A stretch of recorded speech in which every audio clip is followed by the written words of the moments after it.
Hello friends, आपका हमारे इस चैनल में स्वागत है। आज मैं आपके लिए पौराणिक कथा लेकर आई हूँ। कथा है हरियाली तीज व्रत कथा। मान्यता है भगवान शिव ने माता पार्वती को पूर्व जन्म का याद दिलाने के लिए ये कथा सुनाई थी।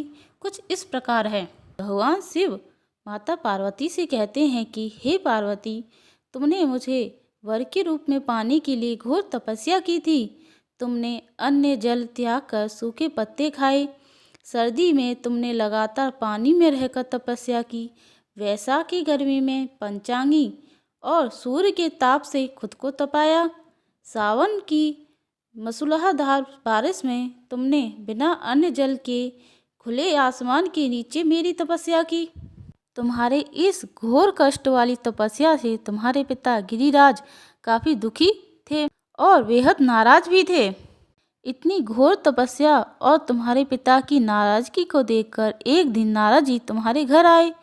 तुम्हारे पिता गिरिराज ने जब उनके आने का कारण जानना चाहा तो नारद जी बोले, हे गिरिराज, मैं भगवान विष्णु के कहने पर यहाँ आया हूँ।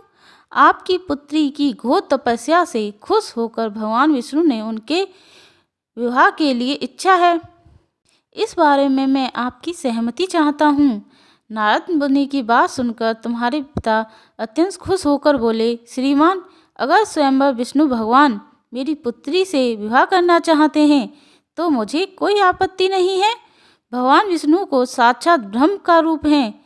यह तो हर पिता चाहता है कि उसकी पुत्री सुखी रहे और अपनी पति के घर में लक्ष्मी का रूप बने।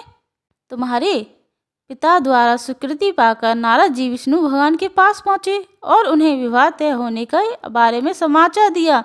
इस बीच जब तुम्हें इस बात की जानकारी मिली तो तुम बहुत ज़्यादा दुखी हो गई।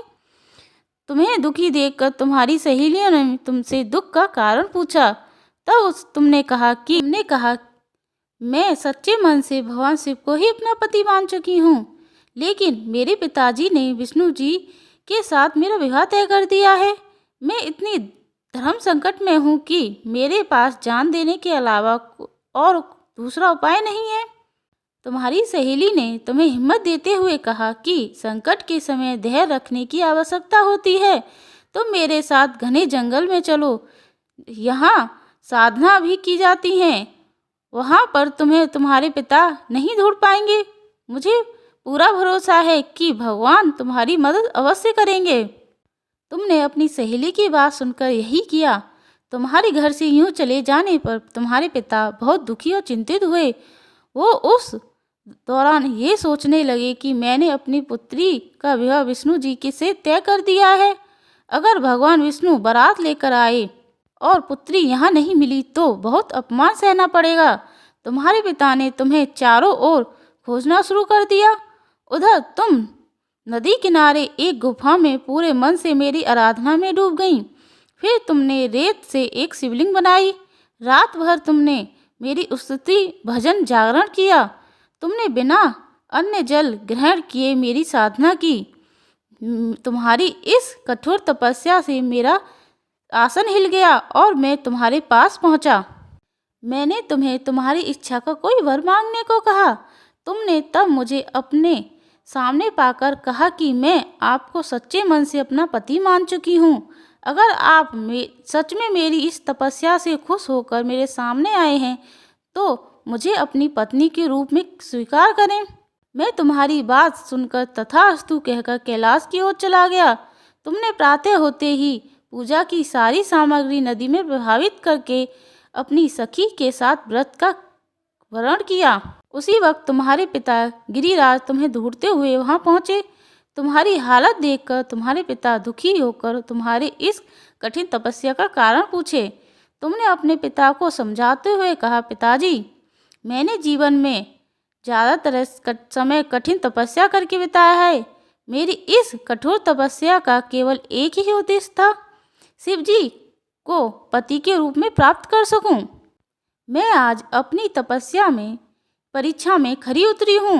आपने विष्णु जी से मेरा विवाह करने का निश्चय किया था, इसलिए मैं आराध्य की तलाश में घर से दूर हो गई। अब मैं घर आपके साथ एक ही शर्त पर चलूँगी, जब आप महादेव जी के साथ मेरा विवाह कराने के लिए तैयार होंगे। तुम्हारे पिता ने तुम्हारी इस इच्छा को मान लिया और तुम्हें अपने साथ घर वापस ले आए। फिर कुछ समय बाद तुम्हारे पिता ने हमारा विधि विधान से विवाह कर दिया। भगवान शिव ने आगे कहा, हे पार्वती, तुमने भाद्रपद की शुक्ल तृतीया को मेरी पूजा करके जो व्रत किया है उसी का फल है जो हमारा विवाह संभव हुआ।